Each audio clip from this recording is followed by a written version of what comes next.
Hey, kitty girls, it's Sunday, January 5th, 2025. It's a new year and a new season of COL Drag Race here. COL T-Time is back, baby. We're So, back. we are super excited to be looking at the new season. This is going to be season 17, episode number 1 of COLDR here. For those of you that know us, hi, welcome back. We love you. And those of you that don't, my name's Gary, and with me is my ever fabulous co-host.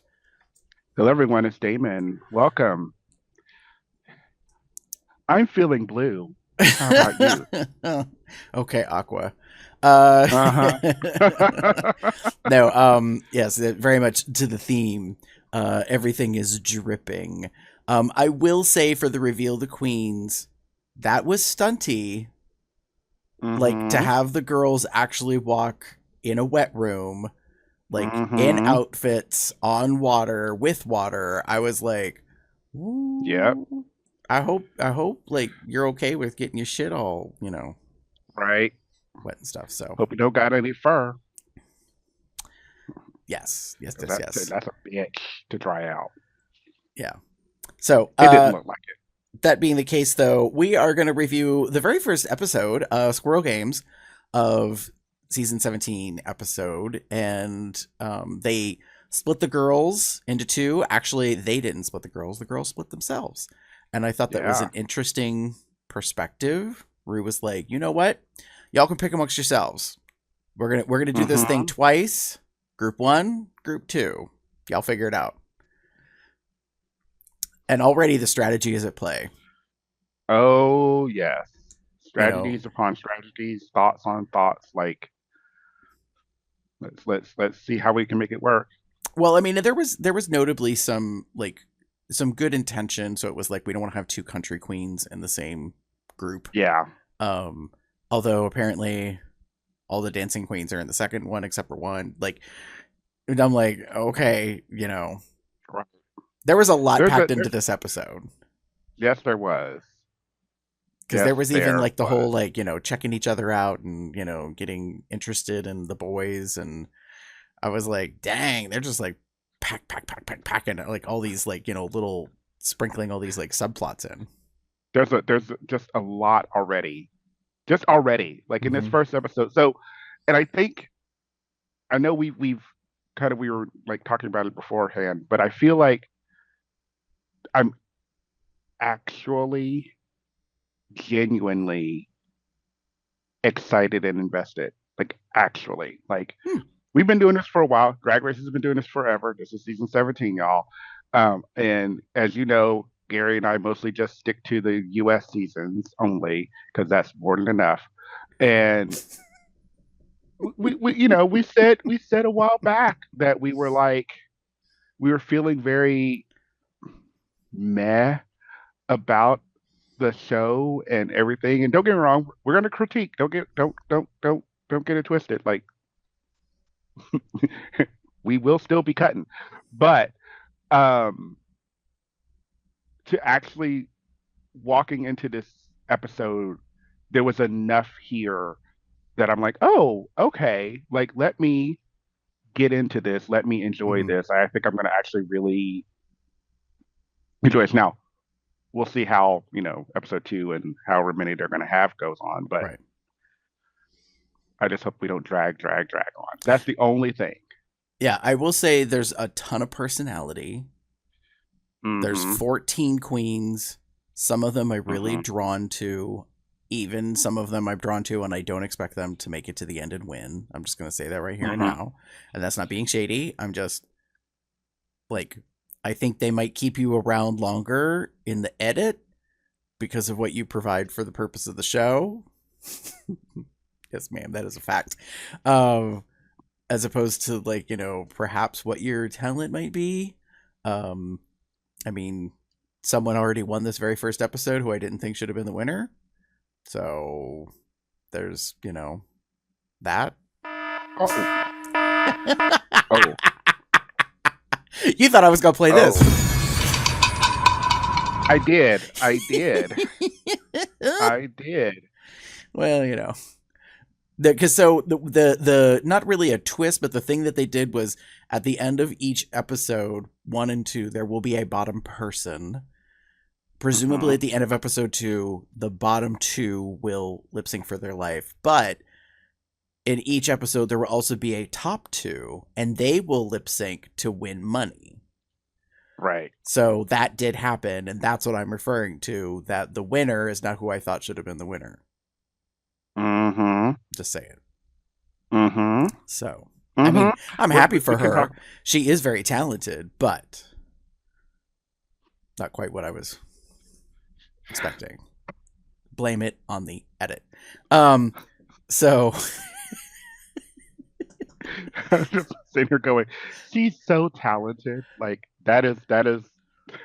I'm sitting here like, I feel like there's so much behind those words. Like I don't want to say how I really feel. I'm just gonna say she's talented. yes. So with that being said, do we want to dive into our first section? Mm-hmm. Okay. Racers, start your engines, and may the best drag queen win. All right. So put the pedal to the metal. These are our overall thoughts. And for those of you who haven't been around before, there's 3 like kind of subcategories we break these into. So we've got serves, swerves, and nerves. So the serves are the positive things that we enjoyed out of the episode. The swerves are basically those road hazards in this race of dragness that you probably should not have done. And then the nerve could go either way. Like, ooh, girl, you got nerve, and props to you, mama. You're going to get all the coin, or you got some goddamn nerve. Like, what the hell were you thinking? How dare you? Yes. Yes. Someone's going to throw some pearls on the stairs in front of you, bitch. Like that for that stunt. Those kind of things. So with that being said, Damon, who you giving serve to? So I am giving some love to Lexi Love and her Okay. entrance into this work. She was the first queen that entered the Okay. season, and I'm enjoying the energy. I'm enjoying the presence. The Mhm. look was on point. Mhm. I knew in a way who she was just by her walking in, and then she's been one of these commentators that are like Mhm. yippy yappy talking on stuff, and I'm kind of really happy to see it.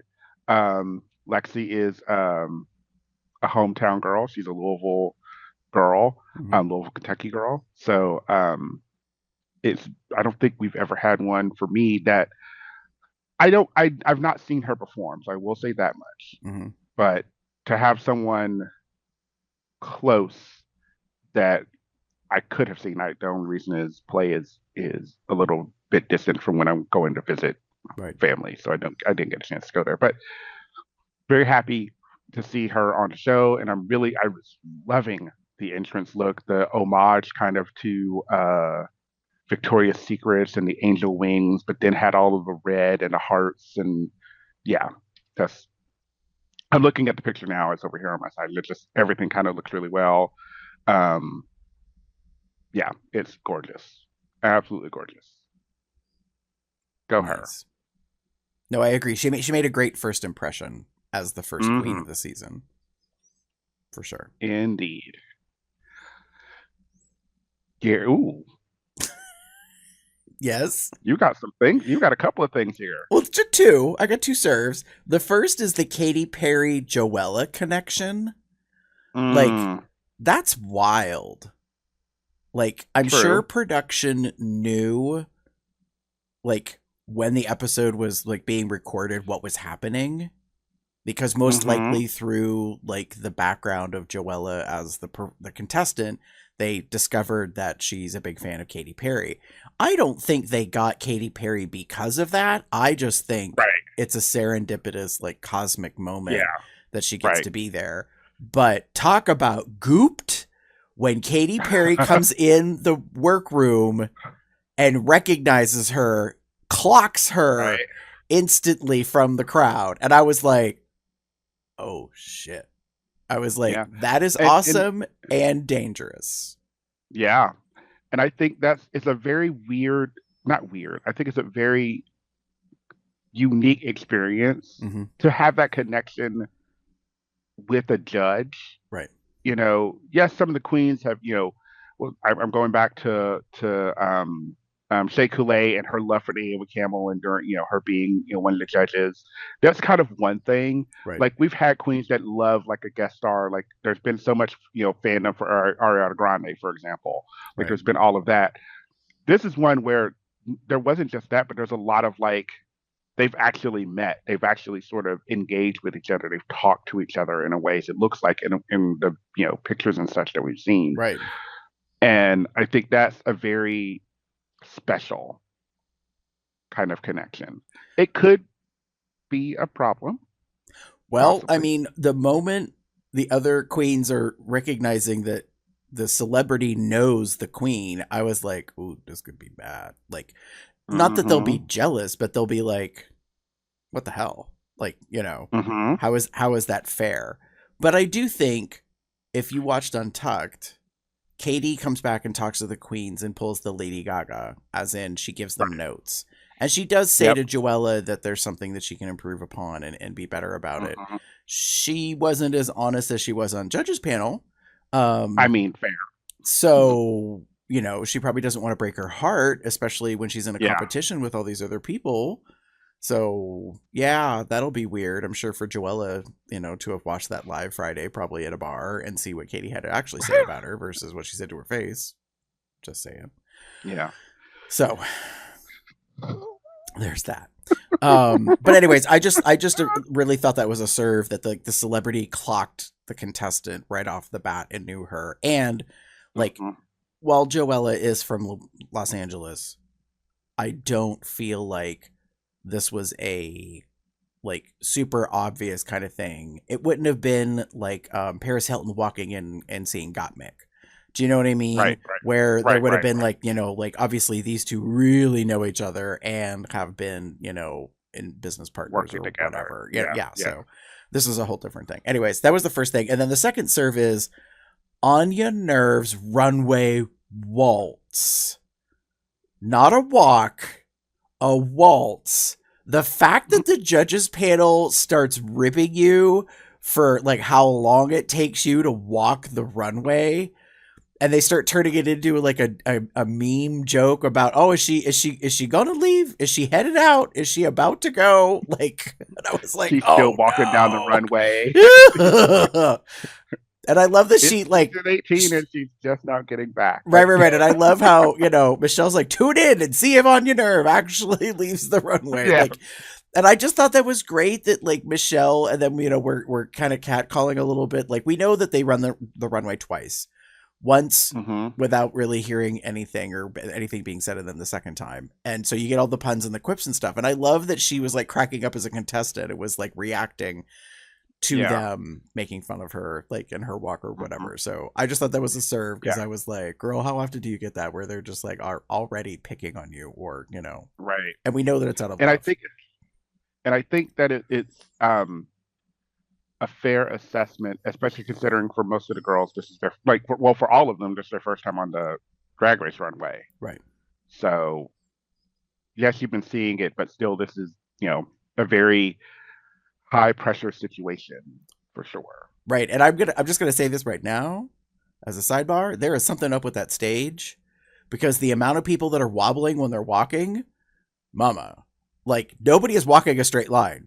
Nobody. Like, I don't know what is going on. Even Mama Ru didn't. She came out for her entrance and she was like, wah, wah, wah, wah, wah, wah. And I was like, what in the hell? Like, it's not even like, because you're padded, like you have got the swish and you're just kind of like going back and forth. It's like, no, even Mama couldn't walk straight. And I was like, it was the first thing I picked up on. And I was like, what in the hell? I was like, this is so weird. So just saying. I mean, they've obviously stepped up production a bunch. In several different areas, and I think they did make some slight improvements to the runway, but I don't know. I think in a Wikipedia article, because I remember seeing it because I was looking at it.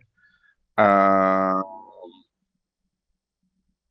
was it? Oh yeah, workroom.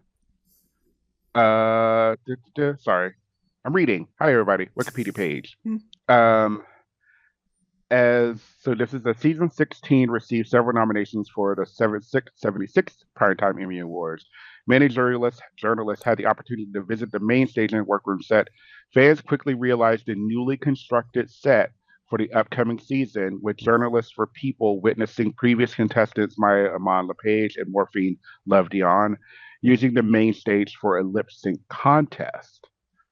And then Architectural Digest released a video on August 22nd where previous winner Nymphia Wynn tours around the set with the production designer Jin Chu, explaining the scenery and inspiration for the series. Yes. So there's definitely a news. Oh, what is going on here? Sorry, I got a random message on my phone. Continue. So yes, they did update the production a bit. So I'm just saying, perhaps there is something about the stage, the runway. Yeah. It's not quite what it used to be. But so that being said, let's move on to swerves. Damon, who's your swerve for?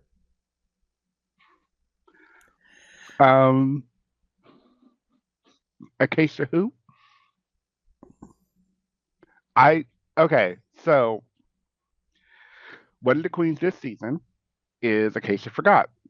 And I'm going to say this in the... No, I'm not going to say it in the nicest way possible. But yeah, that is a very apt and appropriate name. There's something to be said about having a gimmick. There's something to be said about having like a style and all of that. But it doesn't work well, especially when it's not done to a memorable level. So she was a swing and a miss throughout this entire episode for me. Enough so that I had to bring it up here. Well, and she does land, Yeah, in the bottom. Yeah. Hey, spoiler alert. Sorry. If you're late, it's too late. Oh no, it's okay. I mean, she's sitting right next to you right now, right? I mean, just looking at the background. I mean, you're already in the depths of the ocean, so she's already down there. But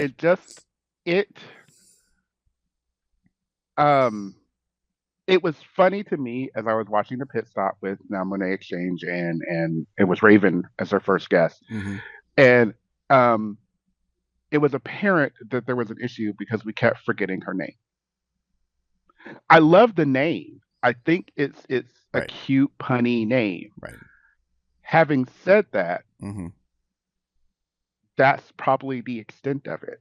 Right. Like, she's essentially, I wrote, like, when I'm looking at my, like, thing here, and I've got all the, like, queens down, and I wrote little things that they said and things that I, I was commenting on. And I wrote down 80s country queen, and that is it. That is all I wrote. And it's just it. And even then, there just was some, like, again, it just wasn't at a level that it should be for Drag Race.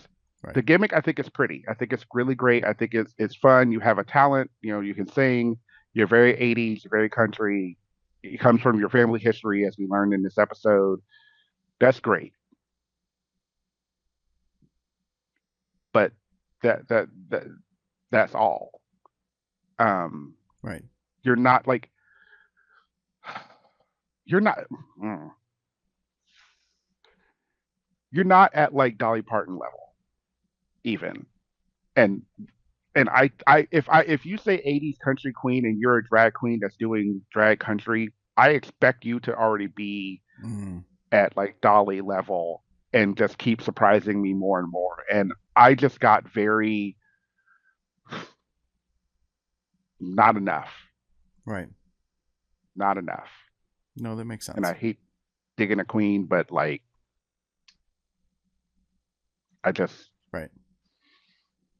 I wasn't impressed. No, that's fair. That's fair. Yeah. Wait. Okay. Continue.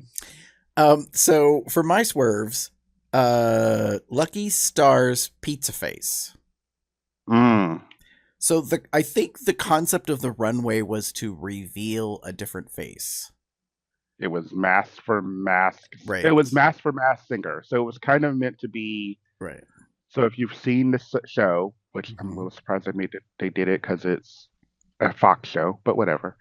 Um, the idea is that the singers come on in these big elaborate costumes and these huge like masks, and then eventually they take it off to reveal who they actually are. Right. It made sense. Yeah. And to me, realistically, only a couple got it right. Well, Lucky Stars, in my opinion, did not get it right. Like, she had a box in front of her face. Like, and then she just pulled it away. I mean, to be fair, several of them only had like a minimal prop or whatever. But this one, I think, was the most egregious. I was like, what in the hell is this? I was like, this to me feels like an afterthought. Like, you had an outfit and then you found out what the theme was. And so you modified to fit the theme what you already had. Right. I'm just saying. I'm going to say this. I'm going to be honest and blunt. A mask is a mask. It is something that you put on that covers your face. Right. You should not be holding it. And the only mask that I would say, I guess, that it falls into is the little like, not opera, Masquerade. Like masquerade. Yes, thank you. Mhm. Masquerade masks that are held on by the stick, and it's the little thing here. I guess that works, but if you are holding, like, essentially, like you said, a pizza box in front of your face, because that's what it was. Right. I mean, it may have been like not made of like cardboard, probably was made of cardboard, but but like the idea behind it.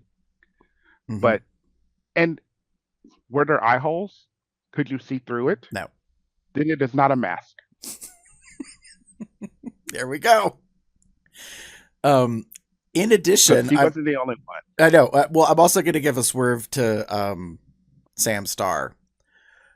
I just wasn't impressed with that runway. Like, she comes out and it's the cloud thing, and it's like this floor length bugle beaded gown. Like, right. And then, she takes the hat off or whatever. And then in the voiceover, she's like, ta-da, I'm gay. And I was like, and so she's got this little bouffant, white wig with the rainbow like color hair in it. And I was like, what? I was like, I don't really get it, and I don't like it. That's like, I was talking to Jim about this. That is, I don't want to call that a mask per se. I'm looking at the image now. I don't want to necessarily call it a mask. Right. I think what would have done really well is if the dress had been sort of like up and into like a reveal, like a double reveal. Like, let's take the thing off and then reveal the rainbow because you've got the cloud. I think it would have been better executed if you had done that way. Something to where you could have taken the hat off, the hair would have fallen down, and then you would have taken like something, and then the dress would have come down and revealed the rainbow after the storm cloud. Right. That would have been more impressive to me, because ultimately you walk down the runway and we already know what you are. Right. Oh, you're a rainbow after a storm. That's cute. Yeah. Not star quality, in my opinion. Just saying. I almost grabbed it. I was like, I mean, there's that. And then we're gonna get on to Nerve. Oh boy, Damon, what did you put for Nerve? I am so curious because I know what you wrote, but I need you to explain it. It takes a lot of nerve for them to just randomly give a queen a mini challenge win when they didn't necessarily know it was a mini challenge. Okay. Like, this is on production, okay? Right. So if you haven't seen the episode, because they pretty much can't do this again, the idea was the episode began with the Squirrel Games, which is why the episode's titled this. And it was... because only the first 5 minutes matters. Right. That's the whole Squirrel Game part, just so you saying. know. Right. Like Anyway, yes. like a part of me is like, that would be a cute concept if it keeps carrying through, but I don't think so, because like it was a lot of production for the first 5 minutes. mm-hmm, And then that was it. exactly. Mm-hmm. So the idea, obviously, premise was it's related to like the Squid Games, yada Mhm. yada. They're walking down the street. There's the doll that turns around and they're playing like whatever. I don't fucking know the game anymore. But they're walking through and they have to freeze. And if they don't freeze, then they get pied. Although that wasn't really what was happening, because realistically, what was actually happening, hey everybody, was this was our reveal of all the queens. They had a bunch of random queens from all seasons, some random clown that just showed up out of nowhere. All the like a whole bunch of shit going on. It was probably Bianca. Like, yeah, you had yeah, they had Trinity, and I saw Angeria, and I saw not Kylie. Oh, Kylie was there. Kylie was there. Yeah, Carrie Colby was there. Like, there were a bunch of queens there. And one by one, these queens, the old, like, I hate using the word old, but the former queens are getting eliminated. And when you get to the end, the only queens that are left are the 14 girls that are about to walk into the workroom. Right, the 17 for this season. Yeah. 14 and for this season, 17. 17. There you go. I was like, 17, girl? Ooh, we'd be here forever for that shit.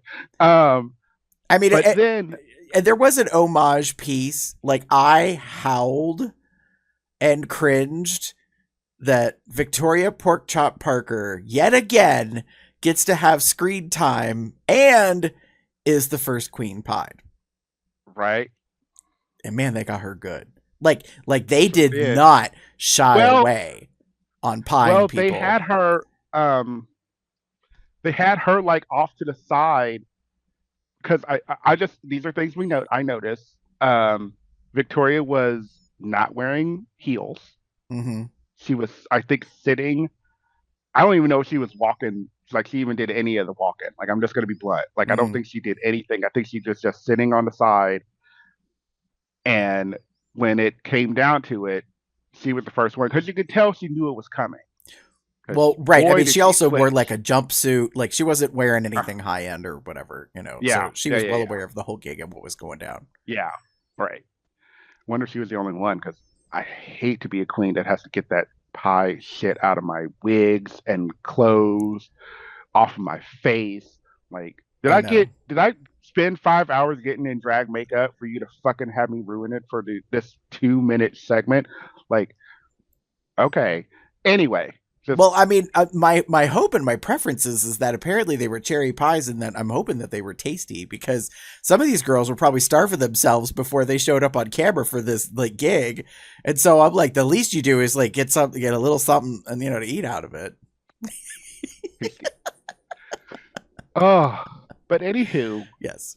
But again, what we apparently didn't know, and I don't even, like I said, I don't even know if the queens knew, right, is they were also being, I guess, photographed. I mean, yes, it makes sense. And the winner of this mini challenge, which I guess this was, again, that they didn't announce was a mini challenge, or even said anything about it being a mini challenge, was Lana Jarre, which, love the name. Do you know it took until this episode to get the pun? Like, when she was introduced up to watching the episode, I didn't get it. I was just like, oh, that's an interesting name. But I think it was how her name was said in this episode, and I went, oh, now I get it. Uh-huh. Yeah. Anyways. But yeah, so it I mean, she was posing, don't get me wrong, and it made sense, and I get it, but like, did the other girls know that was supposed to be a thing, that they were actually supposed to pose because there's going to actually be photos? That's why I'm giving this nerve. I do think it's nerve. I think what's bigger nerve on, like, not to tack onto yours, but they gave her $2,500. I'm like, you could have given a bitch $1,000. Like, you could have just given her, just one, just comma. You don't need to give her 2.5. You could have just given her one. One would have been fine. I think that was all in a day's work. I don't Yeah. think it was worth 2.5. I think it was worth 1. Good, I'm just saying. good on you for remembering to always pose. Like, Yes. My.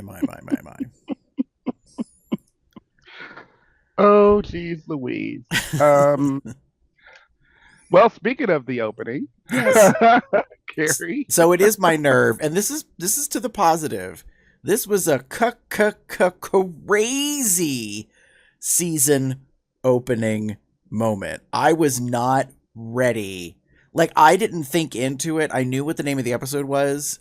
I don't know. Like, I just wasn't, and I haven't really seen Squid Games. I know of it, like, as a pop culture phenomenon from Netflix, and how there was another season, and there will be a third season coming out real soon. Like, so I got that, but I just didn't put 2 and 2 together, and I wasn't even really understanding until until they did the long shot of the room, and then I understood that that the, oh my god, I just forgot the name of the puppet. Alaska's Little creation. That little pound cake was actually this Little giant statue, like, that spun around on a Lazy Susan thing. Like, and then they had, you know, You never will be. and then they had models / pit crew as, like, the, you know, stormtrooper guard things or whatever. Like, I just thought that was wild. Like, I mean, and the thing is that what was wild to me is to see all the queens, like, all the random people that were in there. Like, it wasn't just the 14 of this particular season. And the only thing I was a little disappointed in, to be honest, even though it was positive nerve, is that it wasn't full of nothing but Rue girls. So that's kind of saying a lot to me that production couldn't get the girls, or the girls were like, how much coin you gonna pay me, like, to show up for this thing? And then if they were told that there was pie in the face, they were like, oh, no. Like, I love the fact that Trinity was there, and that her daughter, or no, not her daughter, was it Raven? Like, made a comment about her nose or whatever, and I was just like, oh, it was during the, was that during the? Yeah, that was during the pit stop. Yeah, that Raven mentioned. She spent some money on that nose, or no, it was Monet. Monet was talking about it, that it was her 5th nose or 6th nose or whatever. Yeah. And Raven was like, it was bad before, like, or whatever. Like, she was being real shady. But I agree, like they came at the queens with these pies. Like, there was no shying away from it, and I was like, wow. Now, if I was showing up, I'd be like, how much am I getting paid to be here? And then how much am I getting paid extra to be messy? And then how much am I getting paid to, like, take the pie in the face? Like, cha-ching, cha-ching, cha-ching, cha-ching. Like, you keep adding up the money, honey. Like, that's how that works. Count that coin, honey. Like, yeah, get that coin. I ain't doing this for no, like, oh, you get like $100 or something. Like, no, right. You gonna pay my dry cleaning bill? Right. Potential medical bill. Well, I mean, I think the production has learned its lesson ever since the infamous cheerleading episode, where apparently lots of people got hurt, not just Eureka O'Hara, and there was a lot of things that took place.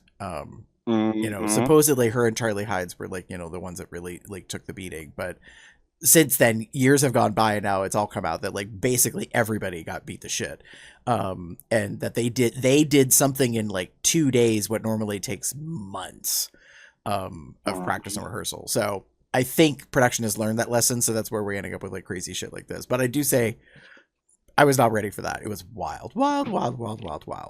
And a part of me is like, I would love to see it again, because it was such a callback to the earliest seasons. Like, the wackiness of, like, oh, jump in a dunk tank, and take a photo. I mean, just, like, I was like, what in the hell? I was like, you crazy bitch. Mama Rue was, like, dying with laughter, like, watching this all go down. We all know it. We all know it. Yeah, they probably recorded that scene with her being, like, the, I don't know Squid Games, like, the boss or the master enemy or whatever. Like, like, they probably did that, like, we recorded that once, and then she sat back and watched it. Yeah. Like, that was already all done. Agreed. All right. You ready to move on to the next section? All right.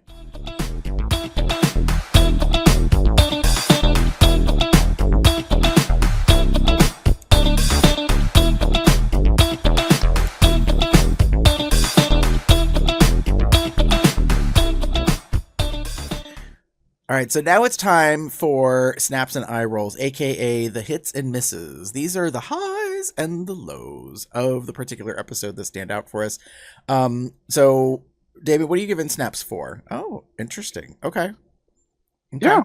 So I am actually giving snaps to the Raider Queen twist. Yeah, I'm glad they brought it back because I think it was a unique situation last season when they did it for the first time, and I was like, I think maybe even back then I was like, they better fucking like do this every season because you're gonna have to. Right. And again, sort of what we talked about earlier, where the queens split themselves in half, and like these queens were going to do this week's episode and do the talent, and then the other queens would rate them. So there was not wrong. There was judging, but the decision didn't fall to Rue and the judges. It fell to the other queens, Right. which I thought was a very unique way to make this happen. Right. The Raider Queen twist actually meant something, which meant the queens had to be strategic. They had to make the decisions. We'd heard in while they were picking who was going to do stuff, like Hormona Lisa, I remember her specifically saying, like, I want to be in the same week as I think Corey King because I feel like we're having issues. And then already alliances have been formed. I think Arietti and Lana made an alliance to where they would vote each other up. We know Lana kept her side of the bargain. We'll see if Arietti does hers. But again, it just was very interesting. It's a very unique way to kind of add a little bit, like I said, a little bit of strategy. Woo, words are hard, y'all. There's no alcohol in this. Strategy to the season. I thought was a unique take, and I think that's why maybe I'm enjoying this season a little more. Maybe. Yeah. No, I would agree with that. I do think that the Raider Queen coming back makes sense. I also like the fact that it's been split. Some people were really leaning into it. Like, I was super obvious that Corey King was just playing up like this whole thing, and apparently doesn't mind being the villain, at least for this element of it. So, and it's good entertainment. I mean, that's really what it comes down to in that case. Yeah. So I'm giving snaps to two things. Corey King's runway. Girl. I think it was a disservice that we did not get a better look at that outfit. She came out and I was like, oh, okay. I see you. I see all the coin. I see like all of that element, all of that put together. But like, because there's 14 queens, like it goes super fast. And I was just like, damn. I almost feel like that was an outfit that would have been better served later in the season. True. But oh wow. Yeah. Wow. It was really, really good. So I just want to give snaps for that. Also, and this is just a personality thing, I want to give snaps to Hormona Lisa. I feel like Hormona Lisa is going to be polarizing. That some people are like, I think she's very on off. Like either people are going to like her, love her, or they're just not. Like, I don't know if there's going to be a lot of in between. She is femme presenting in confessional. And I love this yellow bob and the big black glasses. Like, this look is just like, and she's so like charming and like very like hard on the sleeve, like honest, like good quality person. Like in Untucked, where she was like, if you need a place to stay, like, I got a room. She goes, and I'm not just saying that, like literally, like she, you know, she talked about how she's like, she feels very drawn, you know, in understanding people's emotional states and stuff. And I was just like, wow. I'm like, you are a different nut, like in this experience, because I wouldn't have expected this right off the bat. Like, I would have expected that to come along later. So, like, out the gate, she is quite possibly just from this little bit a strong candidate for like congeniality, like the queen that all the other queens think of, that is like supportive and helpful and that kind of stuff. I don't know, like she honestly, she strikes me as a good time gal, like just that's how I feel about it, but that also could be just what the edit is showing me. I'm just saying. You disagree? I'm not a fan. Oh! Not a fan. All right. I'm just going to say it right now. I'm not a fan. But we'll see. I have been proven wrong before. Maybe she'll grow on me. Maybe she won't. But you just literally said, like, I feel like she's going to be a polarizing character. And I kind of agree. I think that's going to be the case. Like, you're going to love her or hate her. And I'm not saying hate. I don't like her. That's fair. No, that's fair. I look at it this way. We are 224 queens in. Good gravy. So 17 seasons. And now it's about memory. Who stands out and gets me to have a memory of you, that makes me interested in you, that wants to like know more about you, wants to see you, like. And there's not many. Like, there's like a dozen, maybe a dozen and a half that really like recall to mind, and the rest of them, they all just kind of fade away. And that's right, and that's dangerous in today's day and age. And this is just like the American seasons. Like, this doesn't include any of the international stuff. So that's, I guess, what really stands out to me is who's really making an impression within this first two episodes. So yeah, like we'll see. It's obvious. I mean, Rue has made it abundantly clear that there will be a person in the bottom at the end of the second season, and that somebody will be, how did she phrase it? Someone will leave the competition. One queen will be, leaving the competition. She did not say one queen is going home. I paid attention to the words.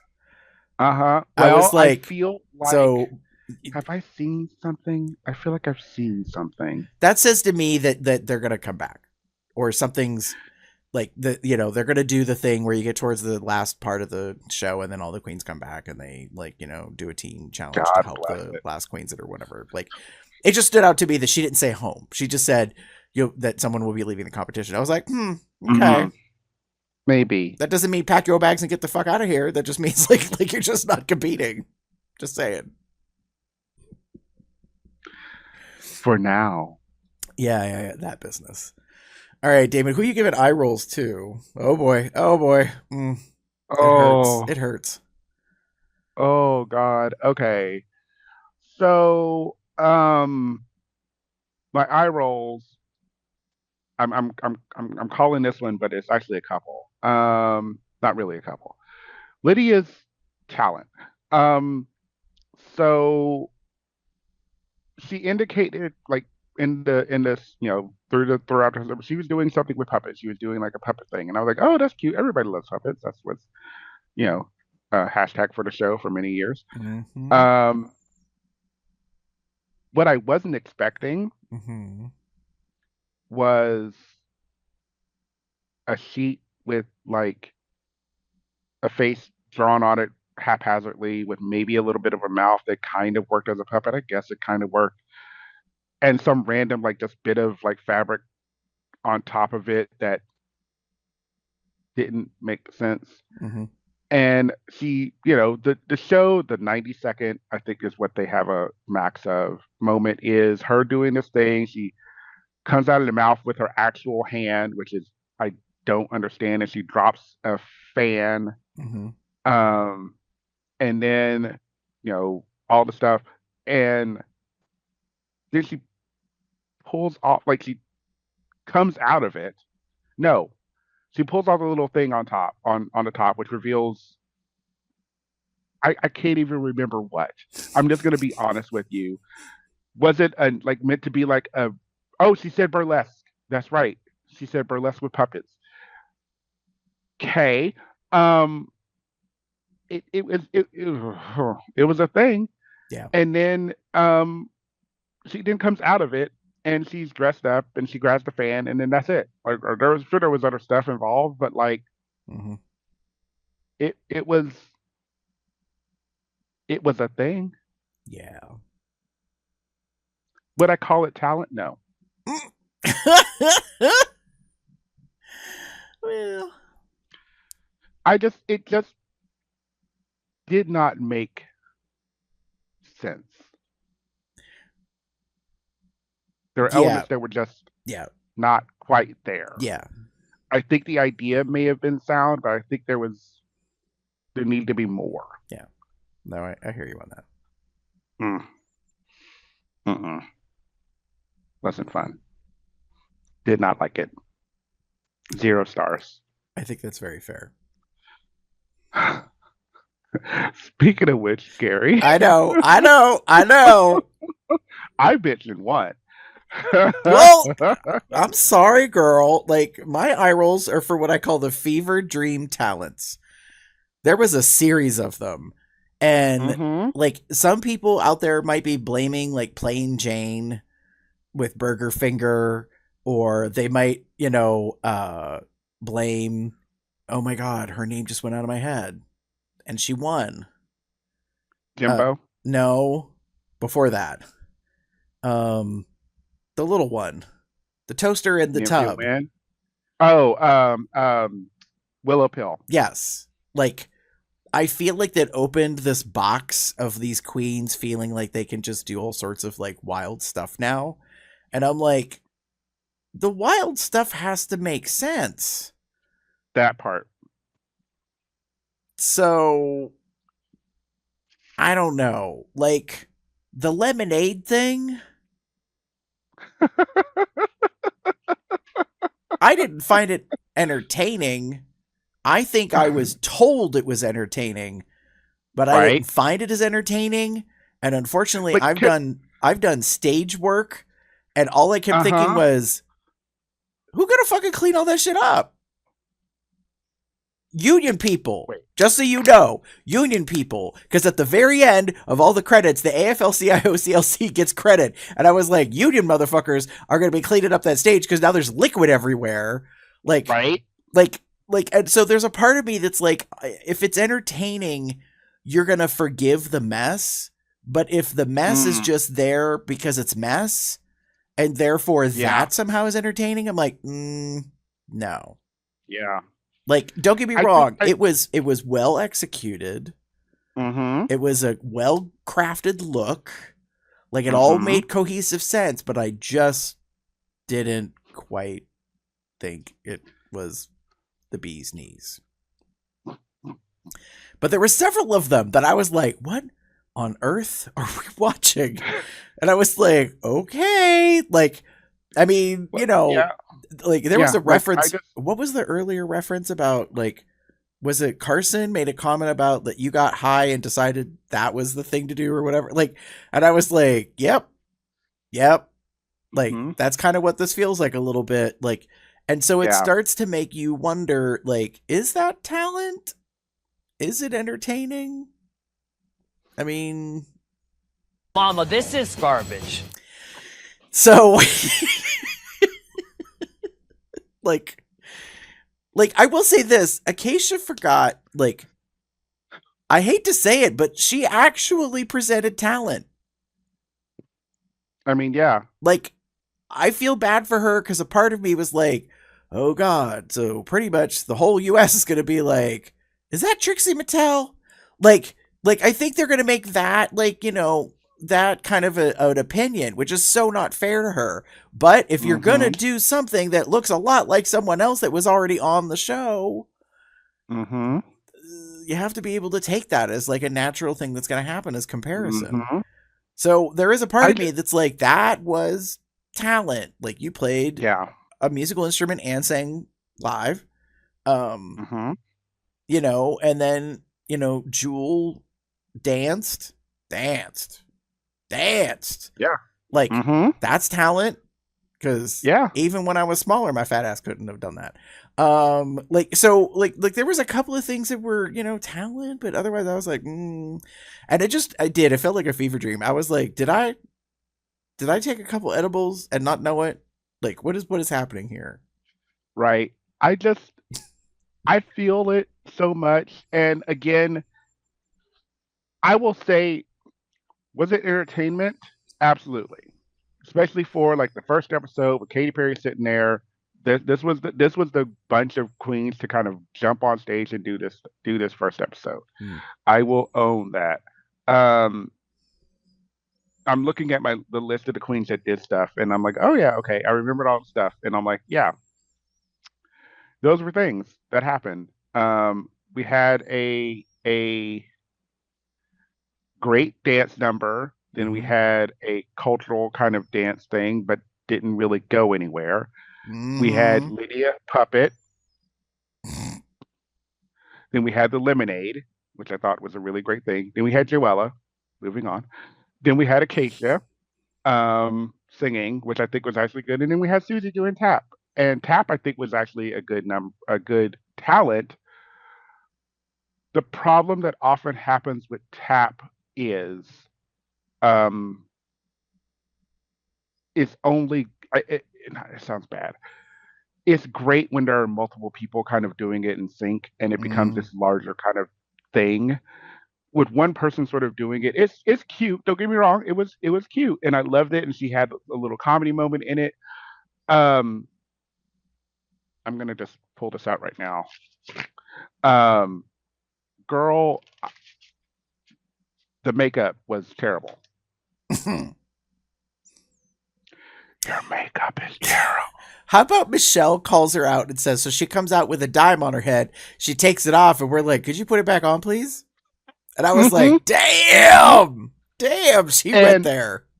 And I'm not one, I get what she's going for. I get that she's going very period. Jim was telling me about it, like it's very kind of 1920s. I get it. I understand it. Like the bee sting lips, like that's why it's so like just right in the center kind of thing. Right. The thin brows. I get it. I'm going to be honest and blunt and say I don't think it worked really well on a male face without any additional like contouring and shaping that needs to be done. Right. If you're just putting the stamp on of the makeup, it doesn't always work on a male face.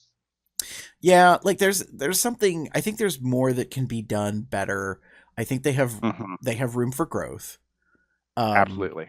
I'm hoping if they last through at least half the season, we get to see that change over time. Because I think part of that makeup stamp was a little harsh for television. And like there's just, I don't know. I want her to go further and to be better and to do more, but I don't know. Like I've been looking at her promo looks, and I really love her promo looks. The makeup in the promo look works. But I don't know if we're gonna get to that level. We were not at that level in this first episode. I'm just gonna be honest with you. Like nothing. What's on in this promo picture and what we saw this episode are not the same. Well, and to be fair, this was recorded. Well, not recorded. The promo shots, I believe, were done after the season was over. Right. So that would be expected that there would be some growth and change. Yes. Yeah. Yes. So maybe that's what we'll see. Like, I'm gonna say it. I hope so, because I think she's talented. I think she has a really great quirk. She's quirky. I like that. I'm gonna want more. Yeah. No, I agree. Very much so.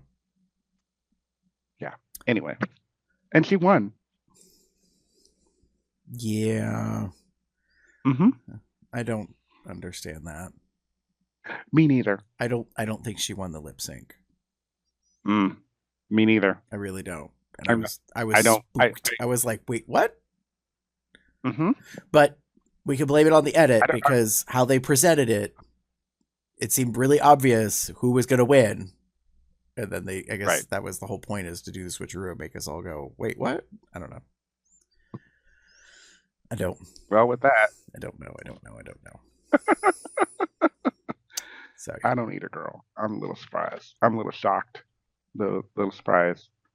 I'm surprised she made top 2. I'm just gonna say that as well. no, that's fair. On the topic of surprise, before we wrap up with our closing, I do want to take a moment to recognize some news that came up literally today, right before we recorded. I knew nothing about it. You sent the link, and I don't know if you got like some like news bulletin thing that like tells you about this shit, like, or whatever, because you had sent the link and it had been minutes since it got posted, I guess. So, yeah, I mean, No. this is, I do not, oh God, I'm going to say this and I don't mean it in a mean way. It's bound to happen that like one of the queens of the RuPaul franchise across the world passed away unexpectedly. And a lot of people are in shock. And that's all I'm meaning by that. I'm not inferring anything about this person or, you know, the circumstances. It is just that it is what happens. That, you know, people are gone too soon, unexpectedly. And that's, I mean, it's happened before. It will continue to happen. It's just unfortunate. Yeah. So you had sent the notification from the BBC that James Lee Williams, better known as the drag queen, the Vivian, died this weekend, apparently at age 32. So I just wanted to take a moment of silence to recognize the Vivian and say, rest in power, girl.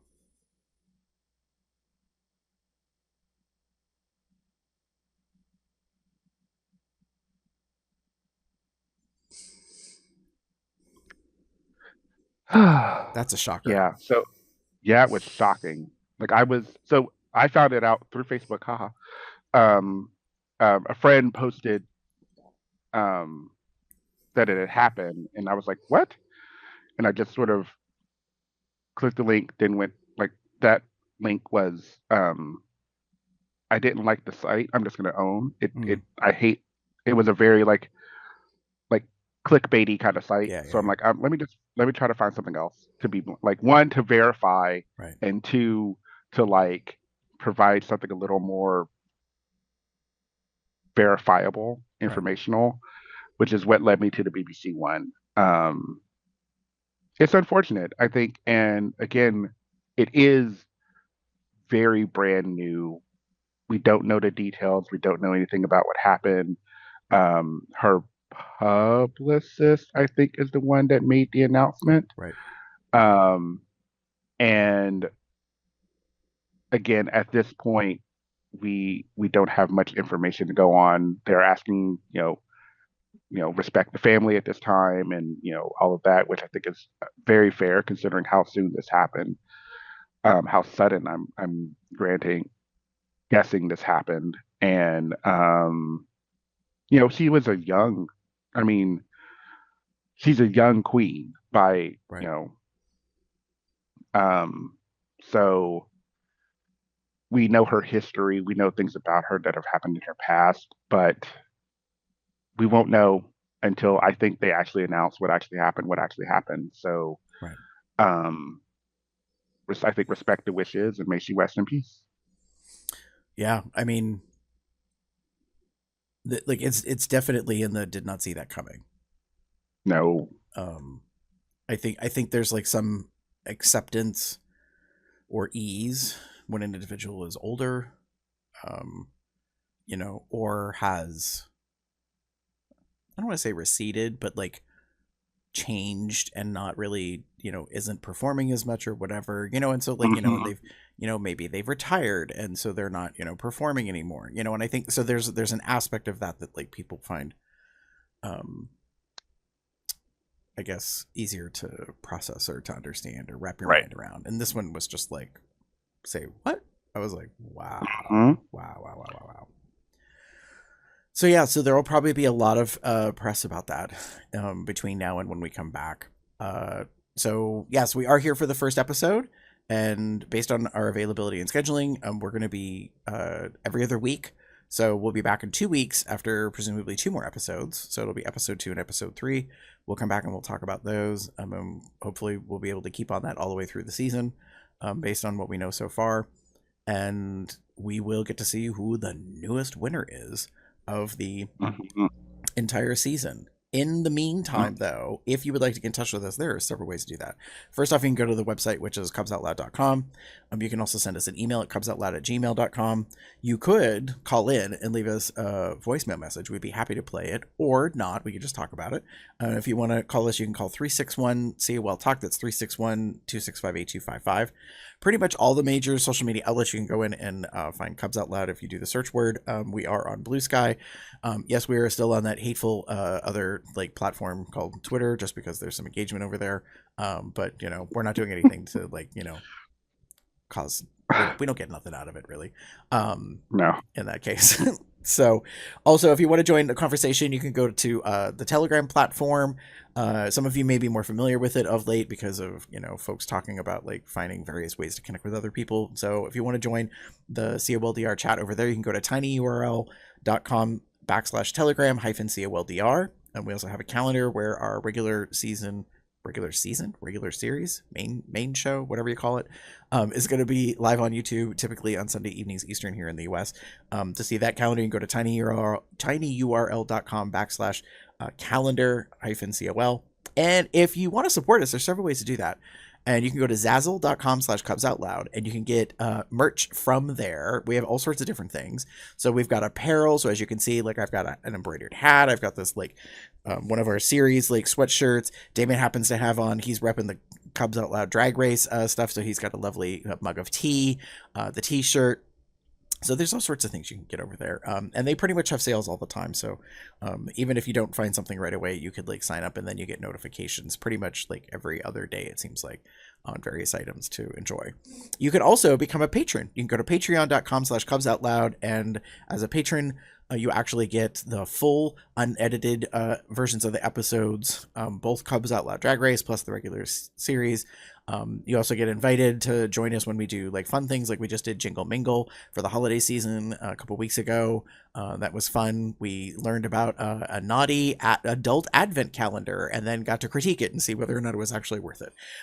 So that's just like there's a cut edited version of that's available that we did as well. But it's anywhere from $1 or more a month. You can be a patron. So you can go to patreon.com/cubsoutloud there. You can make a donation. Listen, we know that like you like to tip the girls, so you can go to paypal.me/cubsoutloud and you can make a one-time donation every month that you want. We greatly appreciate it. It helps keep the lights on, as we say. We've used it in the past. It pays for mostly for the website, the domain and the hosting and all that jazz, but it also has paid for like lighting and cameras and microphones, headphones, all sorts of stuff. So those things. Damon, if people would like to get in touch with you, where would they find you online? If you would like to get in touch with me, you can find me as TheaterCub79 on most bear-related sites, or you can find me as pup_umber on Twitter for now, or pup_umber79 on Blue Sky. That's not safe for work. For anything safe for work, you want DMAGamer79 on TikTok and Twitter for now.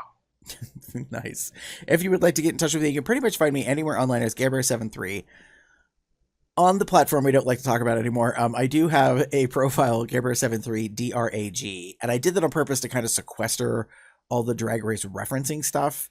I haven't done that yet with Blue Sky, but I also am not getting spoiled. I think because Blue Sky is newer and I've curated it to be basically nothing but men's and like what they post about them that I'm very much appreciative of. So I'm not really getting a lot of Drag Race content, so I'm not being spoiled by anything. I'm just saying. So that's kind of working in my favor. But with that, we will be back in a couple of weeks for the next episode, and we look forward to seeing what these queens are going to show us. I can't wait to see how this turns out. Girl, you need opera glasses for that. Shit.